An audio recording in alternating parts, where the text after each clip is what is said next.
केला बेचने वाली चुड़ैल।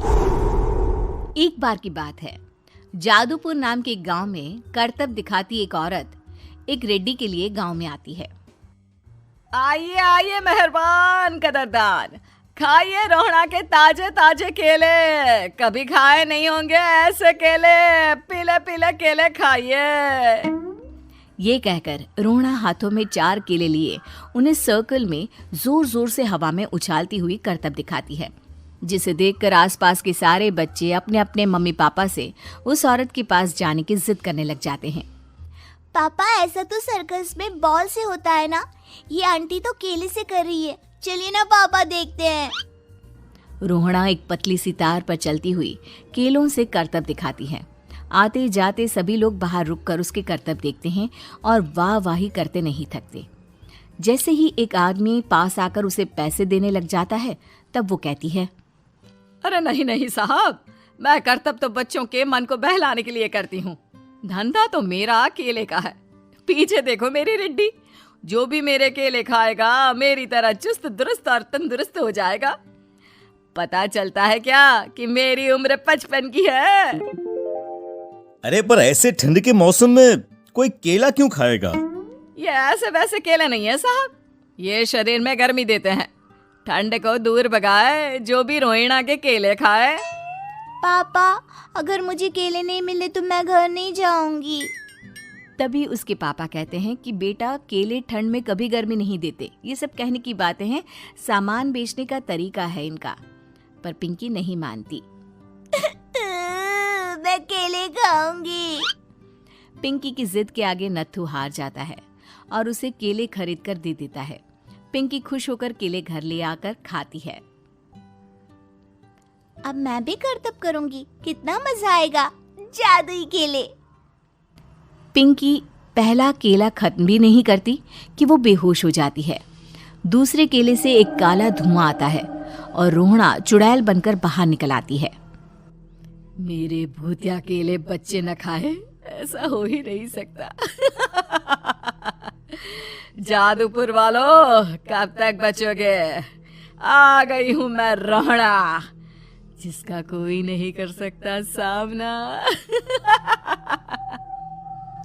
रोहड़ा पिंकी को गोद में उठाकर काले धुएं में कहीं गायब हो जाती है। शाम के वक्त नत्थू घर लौटता है और पिंकी को घर में ना पाकर उसकी माँ से कहता है, माँ पिंकी कहाँ है? अरे बेटा, उसे तो तू सुबह करतब दिखाने ले गया था ना, फिर कहाँ वापस आए तुम दोनों? मुझे लगा तू उसे अपने साथ मंडी ले गया होगा। हे भगवान, मेरी बच्ची कहाँ गई? मैं उसे घर ही तो छोड़कर गया था माँ। नत्थू गांव के घर कोने में अपनी बेटी को ढूंढता है, पर उसे वो कहीं नहीं मिलती। परेशान होकर आखिर रो रो कर नत्थू हिम्मत हार कर घर लौट आता है। अगली सुबह रोहड़ा फिर से करतब दिखाने आती है और इस बार पिंकी की तरह रोनी केले खरीद लेता है। 50 रुपए दिए थे पापा ने, सारे पैसों की मैंने केले खरीद लिए हैं। अब मैं भी आंटी की तरह ही करतबबाज बन जाऊंगा। यही सोचते हुए रोनी केले खाता है और पहला अकेला केला आधा खत्म भी नहीं करता कि चुड़ैल उसके सामने आ जाती है। मेरे साथ चलने का समय आ गया है रोनी। ये तो बस शुरुआत है। अब इस गांव के सारे बच्चे धीरे धीरे मेरे कब्जे में होंगे, एक बच्चा भी नहीं बचेगा। ये कहकर रोना रोनी को गोद में लेकर काले धुएं में अदृश्य हो जाती है। इसके बाद हर रोज गांव में से कोई ना कोई बच्चा गायब होता, पर ऐसा क्यों हो रहा है किसी को भी समझ में नहीं आ पा रहा था। रोज की तरह अपनी बेटी पिंकी की तलाश में नत्थू गांव के एक तालाब के पास बैठा रो रहा था। कहाँ गई मेरी पिंकी? शकुंतला के जाने के बाद एक वही तो मेरा सहारा थी। अरे उसकी आत्मा कोस रही होगी मुझे कि मैं अपनी बच्ची को संभाल भी नहीं पाया। नत्थू ये कहता हुआ रो ही रहा था कि तभी तालाब में से उसे शकुंतला की आवाज सुनाई देती है। कहाँ थी तुम शकुंतला? हमारी बच्ची और सारे गायब हुए बच्चे रोहड़ा के कब्जे में हैं। वो बच्चों को जो केले देती है उससे बच्चे बेहोश हो जाते हैं और उसके कब्जे में आ जाते हैं और वो उन्हें ले जाकर काली दुनिया में ले जाती है। पर वो ऐसा क्यों कर रही है? ये मैं नहीं जानती, पर उस दुनिया का रास्ता मैं आपको बता सकती हूँ। जहां ये नदी खत्म होती है वहां एक केले का पेड़ है, उसके नीचे एक दरवाजा है, वहीं से रास्ता जाता है उस दुनिया का। ये कहकर शकुंतला की आत्मा गायब हो जाती है। गांव के सभी लोग झुंड बनाकर उसी रास्ते से काली दुनिया में चले जाते हैं और वहां देखते हैं कि सारे बच्चे वहां काम कर रहे थे। पापा मुझे ले चलो यहाँ से।